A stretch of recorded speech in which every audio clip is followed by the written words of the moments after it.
Tomorrow, Noah Adams will undergo a procedure from which he's never going to be the same. A procedure and effects that cause most to express sadness and condolences. Noah's reaction to the procedure and those coming effects? Good. Bring them on. It's strength reserved for the bravest among us. That it comes from a young man who's still in high school makes it all the more remarkable. He came into this world. My pregnancy with him was horrible. It was so bad. And it's just the hardest one. And even the delivery was hard. And so he came in here fighting no matter what.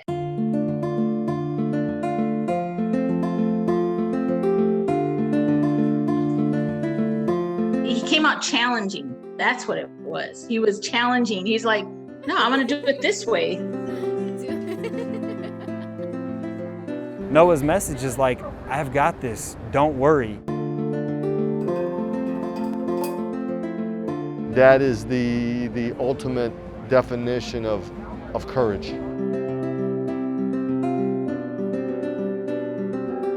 I don't understand why I would get sad.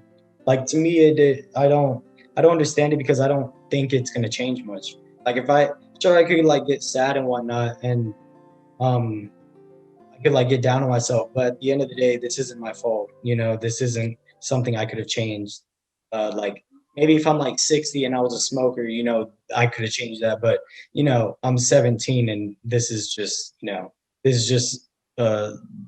my hand. Like, this is just what life gave me. So, you know, I could be sad in 1 hour. I could just, you know, act like I'm a 17-year-old and I got some things to do next year and go to college and whatnot. Perfectly normal goals. Even if the last 5 months for Noah Adams, his mom Debbie, their family and friends have been anything but normal. Our new normal, setting the stage. Not content with just sitting through the pandemic, the Central Catholic senior took up an activity he's always wanted to. And so while skateboarding near his house in late May, I fell and like I landed my first ollie, whatever, and I fell practicing. And that's when like I first like agitated. Agitation he chalked up to something minor, maybe the tweaking of his hamstring. So the former pole vaulter put on a knee brace and just carried on. A couple of weeks later, while working out at home, Noah injured a bicep. Unable to straighten his arm, he took a trip to the doctor, who then referred him to a specialist. The appointment was 5 days later, and by then my arm had healed. I could move it and whatnot, but you know, I still felt like a ball behind my leg. So I was like, all right, I'll just have her look at my leg instead of my arm. 2 days and several tests later came Noah's diagnosis. She says, so I'm sorry to be the one to have to tell you this. Is never easy to tell you, but you have cancer. And I didn't hear that. I couldn't hear that at first, the first time she said it. I was sitting on the table with my mom next to me. And Noah just kind of sat back and he said, okay, so what do we got to do? Like, I'm going to beat this. So what do we got to do? And I had to ask her again to repeat. I said, wait a minute, did you just say that my boy has cancer? And I think I said something to the fact of, you know, he's only 17 and, you know, how did this go from a skateboard accident of sorts to this? The doctors informed Debbie and Noah that this extremely rare type of cancer had been present for a while. The pain from the skateboarding accident had awakened Noah to it. Ewing sarcoma is a cancerous tumor that grows in the bones or in the tissue around the bones and can spread to the lungs and bone marrow. This is probably the first time I've ever said it, but is my son going to die? Is he going to live? Asking why. I stopped asking why, but I did ask why in the beginning. But since then I've stopped asking why my son and why him, why not me? So I think that's, yeah, just a lot of questions and unanswered questions. You're never going to get the answer. So just kind of just keep going, I guess. The St. Jude's Children's Research Hospital indicates the survival rates for teens aged 15 to 19 diagnosed with Ewing sarcoma is about 56%, a statistic irrelevant to Debbie and meaningless to Noah. I didn't ask. That's a hard question to ask. And I still haven't asked it. Here we are 3 months into it. I still haven't asked. I know that the first 5 years after chemo are the most important. So that's what I'm looking for right now. I've probably lived with this for about a year or two. So I'm not going to let like one moment and just the fact that I know now what I have change how I look on life. It's an outlook bolstered by Noah's actions, on full display when friends, classmates, teachers, administrators rallied to his side, 2020 style. People with signs and get well soon, or you got this, Noah, or stay strong and things like that. And they had this prayer. Everybody in the room is emotional and in tears, and like mom, dad, everybody's in the room in tears except for Noah. And Noah's like, listen, I've got this. I'm gonna be okay. Like it was overwhelming, definitely, all the support. He loves in a way that is just that most boys don't love. Like in friendship love, that's what I mean. His boys are his boys. And that's why I'm glad he's at Central, because he has that brotherhood that's there. And I don't know that we ever really understood. I never understood it until, unfortunately, the last couple of years have been kind of challenging at the school with things that have happened. And this brotherhood just kind of steps out. It's crazy to think that I have such a strong friend group to surround me. And, I never thought I'd be, in one of those friend groups. And it's really comforting to know that I have that like first line of defense per se, as if I ever get down on myself and things like that. They're not going to go to football games anymore. They're just going to stay home and play on Xbox so they can be with Noah. And, football games, those are a big thing with us, right, at Central. And they were willing to just give it up. And Noah is, he's like, he doesn't like anybody to cry around him. He doesn't like, and I still do because I'm mom, I think I get that card, but he doesn't like anybody to be gloom and doom or anything. He says, don't worry about me. I'm fine. I'm going to beat this. Doctors advise surgery is the best way to beat it.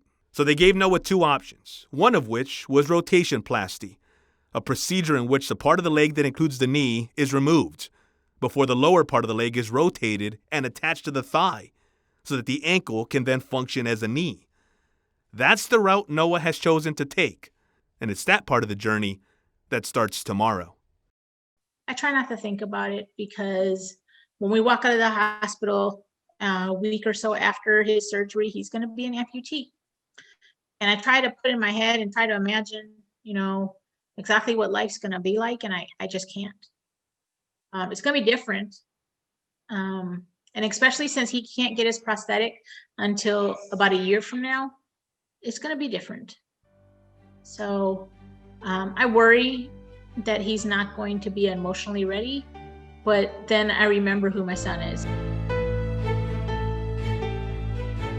For the surgery, like everyone's like kind of scared for me and whatnot because it's amputation, but I'm actually excited to like get started just living with it, because when I was going through the decision of what I want, the thing that was number one on the top of the board, like what I want from the list is I don't want to like be limited. Like if I want to wake up one day and train for a marathon, I want to be able to do that, and I don't want this like, sure, cancer is going to leave a mark on me, but I don't want it to like affect me for the rest of my life. And with the rod, the metal rod, sure, it looks cleaner and it just looked like my leg, but I wouldn't be able, like the things I was thinking about were like, when I have kids, am I going to be able to chase them down around the yard?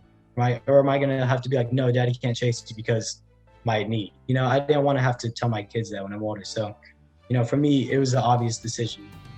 A perspective you do not expect from a young man who's still 2 months shy of his 18th birthday. A mindset matched only by his intelligence. With a weighted 4.14 GPA, Noah plans to go pre-med, major in psychiatry upon graduating from Central in the spring. His sights sets on the University of Pittsburgh, which offers a dual degree in clinical developmental psychology. I don't want to like put my life on pause for cancer,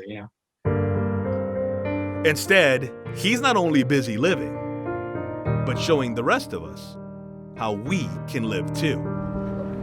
Noah Adams embodies everything that we try to do at Central Catholic. It's mind, body, spirit. When your body is tired, sometimes your mind and your spirit have to carry you through it. When your mind or your spirit are tired, sometimes you have to push through physically. And right now he's battling something physically, but mentally and spiritually, he's as strong as a kid as we have.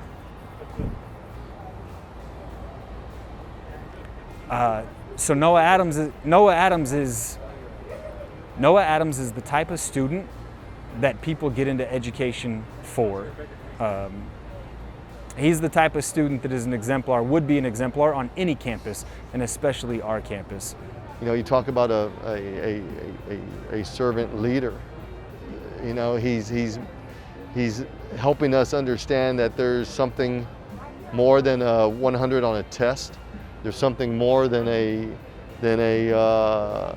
victory at the end of a game.